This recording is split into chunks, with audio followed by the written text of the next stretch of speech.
Gay Palm Springs looks like paradise, but it was built through protest, struggle, and fearless joy. Hi there, I'm Chris with a K, and welcome back to This Week in Queer History, where we celebrate queer moments and icons that I wish I had known about as a young gay kid growing up in conservative America. Today, we're going to be exploring Palm Springs and how it wasn't always a gay paradise. The fantasy version of Palm Springs is beautiful pool parties and blaring sunshine, but the real story is all about grit before there was glamour. This is how the small desert town became a place where queer people could finally exhale. This week in queer history, stories told with love and glee. If you only know Palm Springs from your social media feed, you probably picture sunshine and rainbow flags, Speedos, or not, and maybe someone dancing around a pool in a caftan with a drink in hand. But what historically got us to that picture is more like reality TV, messy and full of drama. Palm Springs did not begin as the amazing queer haven that it is today. Early on, it was just a private escape. In the studio era, Hollywood contracts and moral policing made queer life very risky. So stars used Palm Springs as a little secret refuge because it was within driving distance from Los Angeles, and it also offered just enough distance for privacy. High walls, private courtyards, and tucked away estates, which all became a kind of architecture of survival. And all that secrecy hid some big names. Rock Hudson spent time in Palm Springs while protecting a straight public image shaped by the studio powers, and also he had a lavender marriage. Tab Hunter, Anthony Perkins moved through that same world of everybody knows, but nobody says anything. George Cooker hosted gatherings away from the gossip machine. Even stars who weren't queer loved the local code of discretion. What happened in Palm Springs stayed in Palm Springs. Now here's the part that a lot of people miss. This desert life was not liberation, it was just momentary escape. You could get away and breathe, but you still had to be quiet about it. A huge thank you to the members that you see on screen right now. Your support makes this all possible, and it helps me keep digging through archives and sharing the queer history that inspires us. If you'd like to join them, there's a link up above and in the description down below. And if membership isn't in your budget right now, no worries. Subscribing and hitting the bell helps more than you know. Most of all, thank you for being here.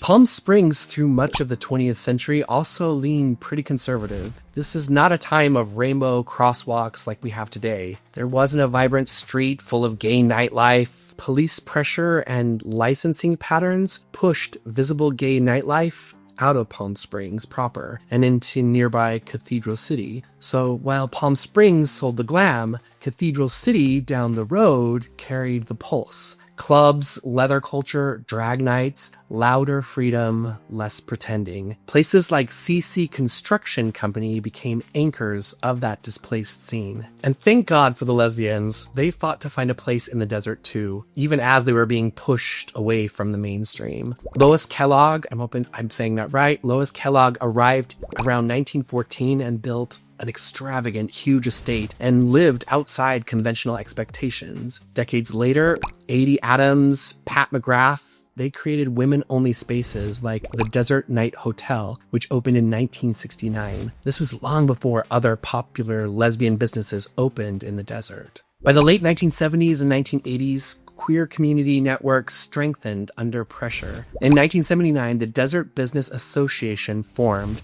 and in 1984, volunteers founded the Desert AIDS Project during the epidemic, when fear and stigma were everywhere. In 1986, Palm Springs held an early pride event called Sizzle. It was a small indoor and it was modest, but it was definitely real. And that mattered. Every big parade starts as a brave roomful of people refusing to disappear. During the years of AIDS, everything changed. Palm Springs became a refuge, a place to receive care, a place to grieve, a place to organize. Some came out to the desert seeking a drier climate and peace, but many found community. They found meals, rides, appointments, and vigils. And Also, they found a love that they had never experienced in the busy cities that they had fled. During this time period, action was necessary and silence became impossible. And then in 1991 came a major turning point. Street Bar opened on Arenas Road. This was the first openly gay bar in that downtown zone, and this one venue changed the map. What had been a hidden network for decades became visible on the streets of Palm Springs. Soon, more venues followed, and Arenas transformed from a quiet street into an openly queer district with economic and cultural gravity that city leadership couldn't ignore.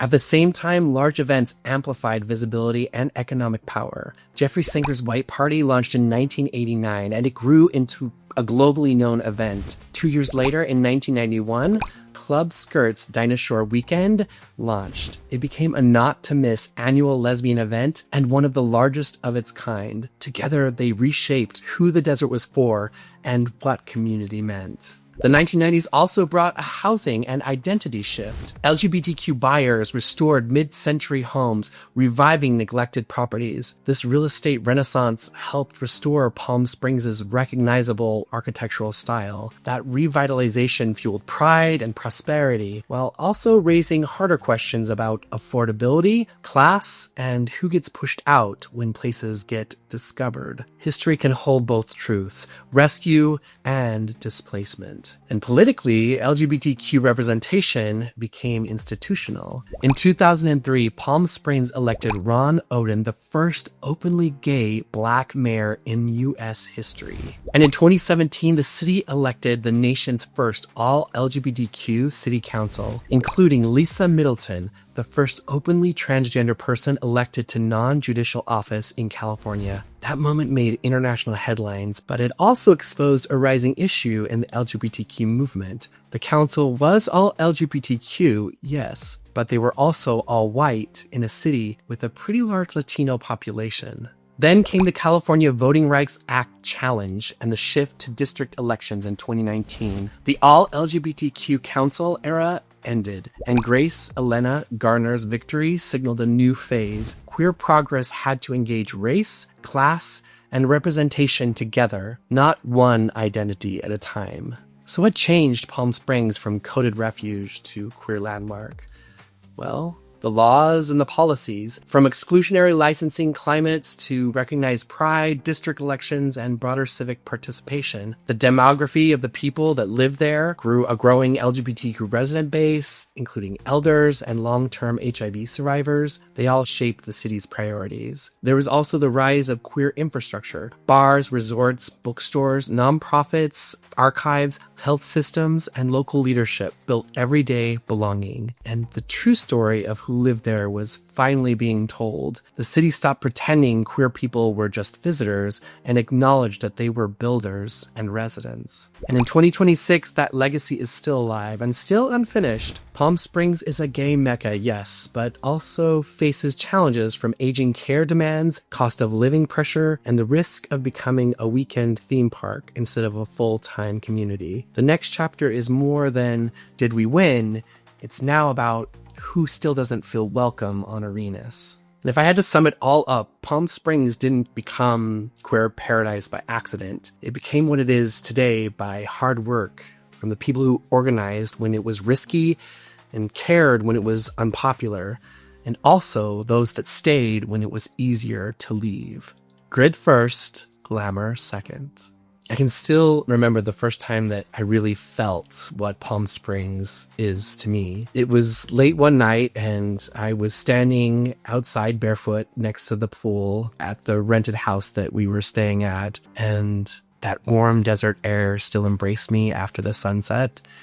And with a drink in my hand, just standing there listening to the sounds of the desert, both that quiet, peaceful silence, and also that little bit of nature off in the distance. And the sky there just looked enormous.